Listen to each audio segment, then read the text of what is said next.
גרמנית שגרה בוורשה. יש לי אבא, אמא, אח ואחות קטנים. אבא תמיד דואג לכולם. בגיל קטן הוא היה אומר לי, אתה בכור, לכן עליך לדאוג לכולם. לשמור על האחים הקטנים, לעזור לאמא. כשגרמנים כבשו את פולין, התחילו הפרעות או שרפות בתי הכנסת. פעם ראשונה כשראיתי את אבא מפחד. ואז פתאום הבנתי מדוע. הוא אומר לי את המשפטים הללו. שעליי לשמור ולדאוג למשפחה. זכור לי שהלכתי עם אמא ברחוב, ונערים התחילו לזרוק עלינו אבנים ולירוק עלינו, לקלל אותנו. אני יודע שעשיתי טעות, אבל הכבוד הזה שאבא הגדיר בי, צץ בי בנשמתי. ניסיתי לקפוץ עליהם ולהשיב מלחמה. אמא צרחה ובכתה, מסביב הקנאצים, צוחקים, ששים לראות דם יהודי. תפסה אותי והתחלנו לברוח. בבית, אבא הניח תפילין. כשראה אותנו, פשט את טליתו וחיבק אותנו חזק. הוא לא אמר כלום, כאילו הוא הבין הכל. הכל התחיל כל כך מהר, כמו סיוט, חלום בלהות שלא מתעוררים ממנו. לא נגמר. המצב הלך ונהיה גרוע יותר ויותר. יותר פרעות, יותר אלימות, שנאה והמון פחד. לראות את כל ההרג והרוע הזה ולא לעשות כלום. זה הורג אותי מבפנים. בבית הספר המורה הנס לקח אותי, הציג אותי בפני כל הילדים. הוא אמר, זה יהודי. לא צחקו. אז הוא אמר שאפשר לראות את זה על פי המבנה של הגולגולת.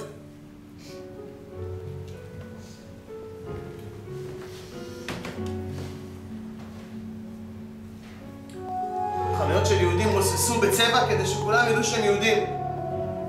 והיהודים חויבו לשים טלאי צהוב על הזרוע.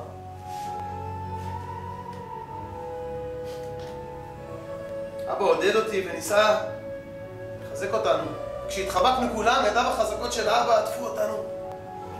נתנו בי תחושה של ביטחון. זמן קצר.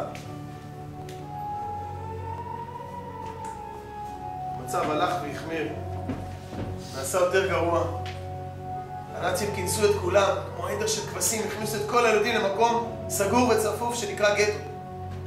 אותנו הכניסו לגטו ורשה. חולי, עוני, רעב ופחד. לקחו מאיתנו את הכל. לקחו גם את אבא. מאז לא ראיתי אותו.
להציע אליי, אבל אני הייתי חייב.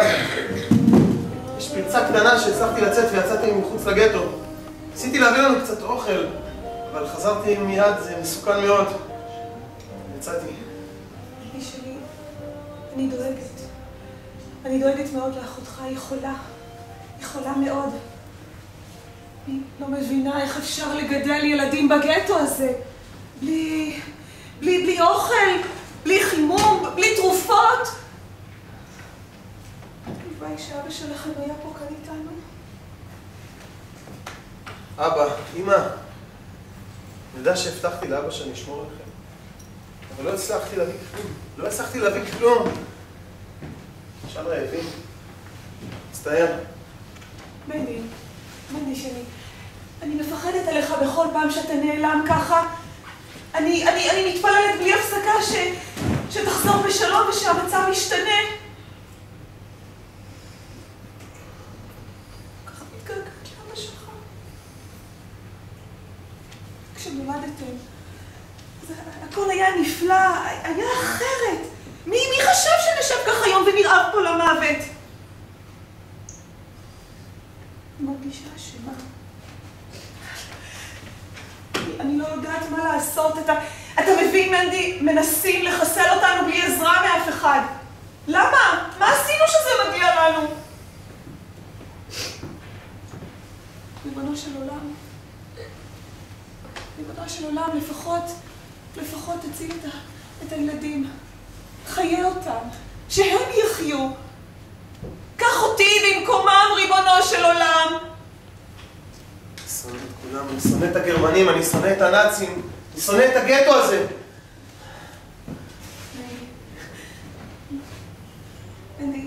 מנדי שלי, איך גדלת כל כך מהר? אתה בקושי בן 16.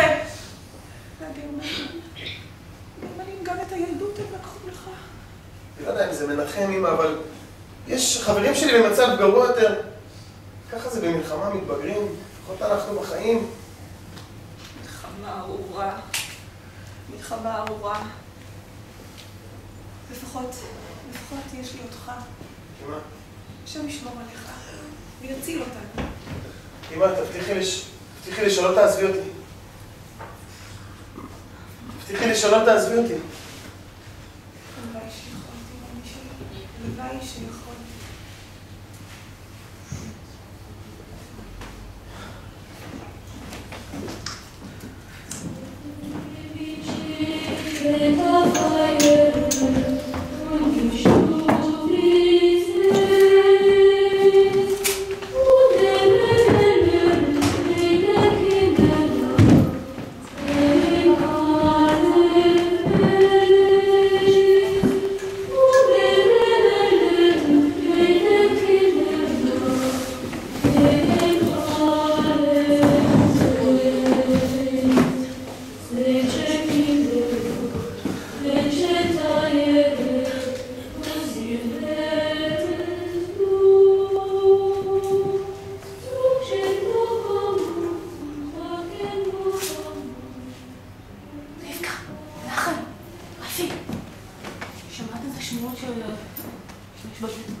שרה, למה את מדברת ככה? למה את מדברת ככה? אף אחד לא עושה דבר כזה. אי אפשר להאמין לדברים כאלה. רפי, מה קרה לך? אתם הולכים להרוג, לאבד?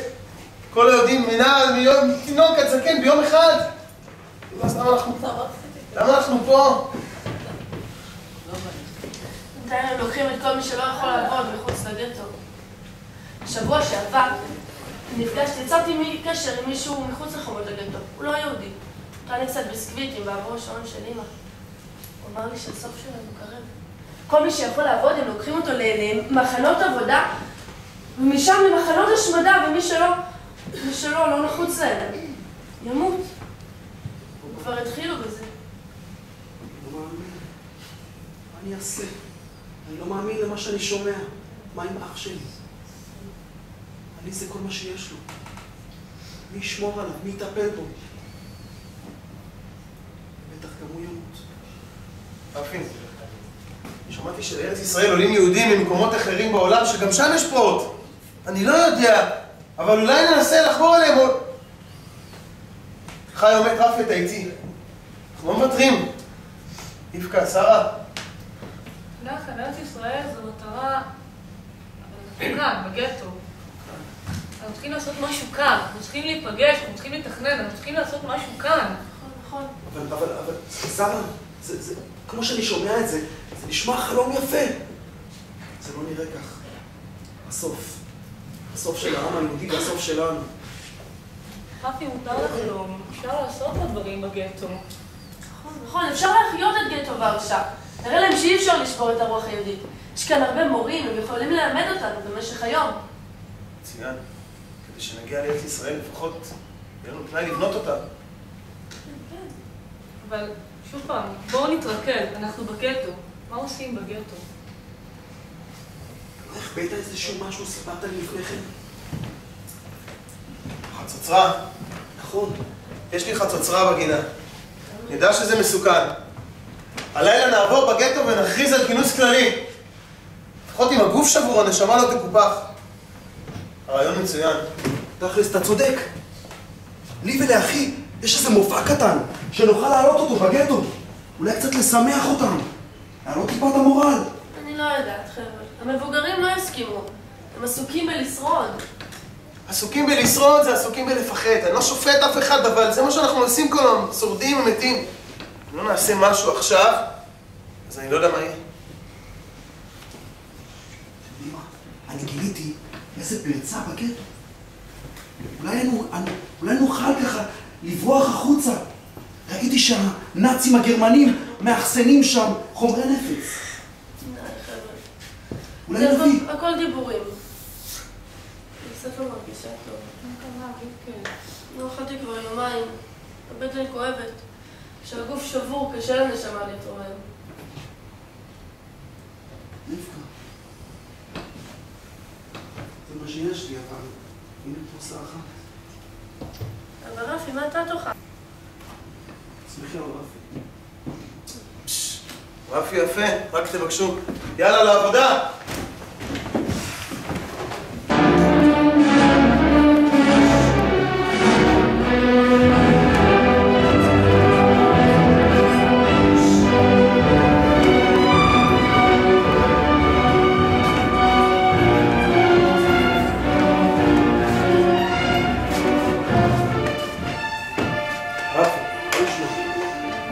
רפי, מה שלומך שלך? אל תשאל, המצב הידרדר, לא מרגיש טוב בכלל. קבעתי עם רבקה ושרה, מסוכן בחוץ. הם הגיעו. רבקה, שרה. כן.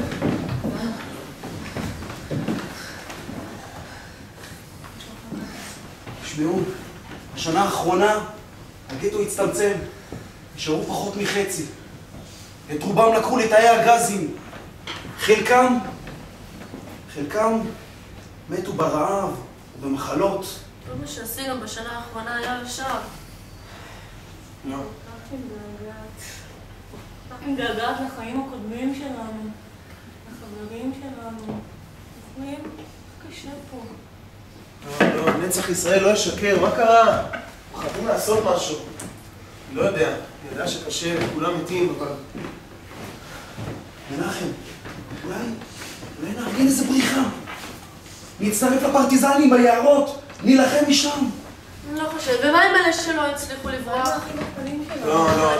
לא בורחים, לא משאירים אף אחד מאחור, נשאר פה.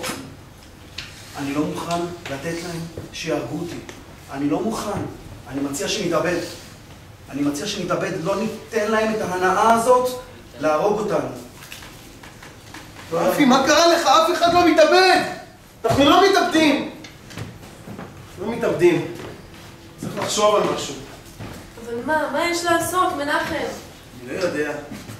אני חושבת אולי נתנגד קצת, אולי נשיב קצת מלחמה.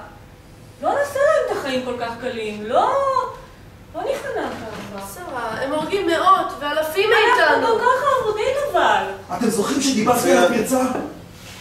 בגטו. בוא נפעל. נצא דרך הפרצה. זה ממש... נביא משם את התחמושת. זה מסוכן, רפי, זה מסוכן. יש טפחים בגטו. אברהם הנפח, הוא יכול להכין לנו כלי נשק. לא סיפרתי לאף אחד. יש לי כמה רובים שהחלטתי. אני חושב שזה רעיון מצוין. לפחות מתנגד. עשה משהו. נמרוד בהם. רבקה אומרת מסוכן. מסוכן להישאר פה. באמת מסוכן להישאר פה. זה השם. לבד אנחנו לא יכולים. את צודקת, אנחנו נדבר עם עוד תנועות נוער. אני חושבת... לא, אני לא חושבת, אני בטוחה. כמו שמעתי שמרדכי אנילביץ' מנסה לארגן מרד. עוד הלילה יצור קשר עם מרדכי אנילביץ'. אני בטוח שהוא ישמח לעוד עזרה מהחבר'ה שלנו. מצוין. רבקה, שרה, תנסו למצוא מקום מבוצר בתוך הגטו ולבצע אותו במקומות שמהם נוכל לתקוף. בינתיים אני הולך לארגן נשק ואני אדבר עם מרדכי אנילביץ'. מנחם, אתה רוצה שאני אעשה משהו? רפי, מכיר את כולנו טוב ממני. אם תוכל לעשות רשימה של מי שיכול להצטרף למרד. להתראות.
משפחה פולנית בזמן המלחמה.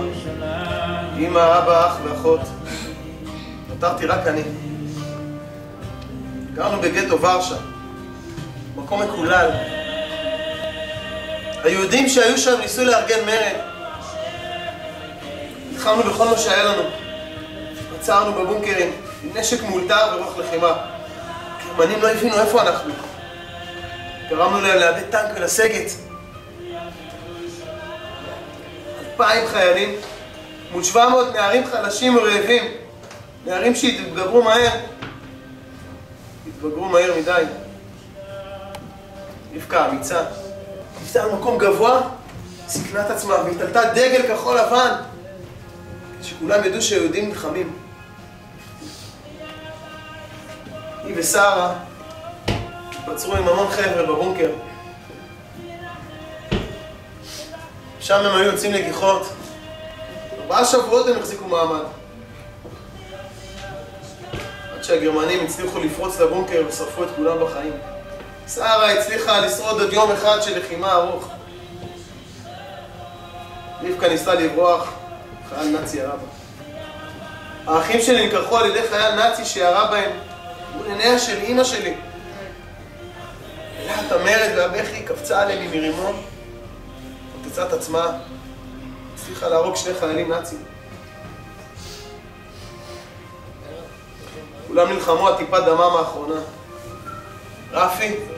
רפי מת על היום הראשון של הלחימה, אבל אח שלו לחם איתי, כמו אריות. הוא נפצע בבטנו. הצלחנו לברוח מהגטו. עברנו עם פרטיזנים ביערות. אחרי שבוע הוא מת. מת מבצעיו. בגלל שלא היה לנו סיכוי, וכמעט כולנו נתפסנו, נהרגנו. אני לא מתחרט על אף שנייה. כולם גיבורים. אסירי גטו ורשה, חברים שלי, המשפחה. השם ייקום דמם. עכשיו בדרך לספינה לארץ ישראל. אין לי מה להפסיד. עכשיו מנסה להקים משפחה חדשה. אני לא יודע אם נשאר משהו מהעם היהודי. נראה כשכולם מתים. תדאג למשפחה החדשה שלי. רני הבכור. צריך לדאוג להם. להתגעגע, לחברים, לאחים, לאחיות, לאמא ולאבא.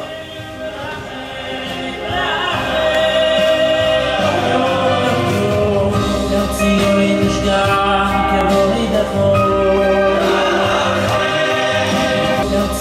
נשגח כבוא לידחו